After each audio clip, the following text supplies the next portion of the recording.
Kitabu hiki ni mchango muhimu katika taaluma ya sheria na uongozi, na kinadhihirisha namna ambavyo uongozi wa Mheshimiwa Daktari Samia Suluhu Hassan, Rais wa Jamhuri ya Muungano wa Tanzania, umeendelea kuimarisha misingi ya utawala wa sheria, haki, uwajibikaji, maridhiano, ushirikishwaji wa wananchi na maendeleo jumuishi.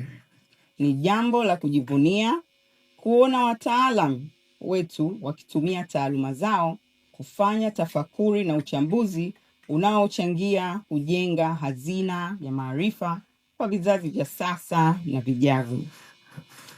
Ndugu wageni waalikwa, mabibi na mabwana, utawala wa sheria ni msingi wa dola ya kidemokrasia.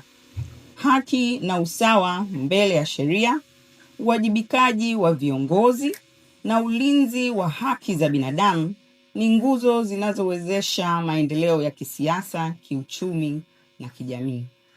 Serikali ya awamu ya 6 imeendelea kuweka mazingira yanayokuza misingi hiyo kupitia maboresho ya sheria, sera na mifumo mbalimbali ya utoaji wa haki. Wizara ya Katiba na Sheria tunaendelea kutekeleza wajibu wetu wa kuhakikisha wananchi wanapata haki kwa wakati, wanapata elimu ya sheria na huduma za msaada wa kisheria kupitia Mama Samia Legal Aid awamu ya 2, pamoja na kuimarisha taasisi zinazosimamia haki na utawala bora.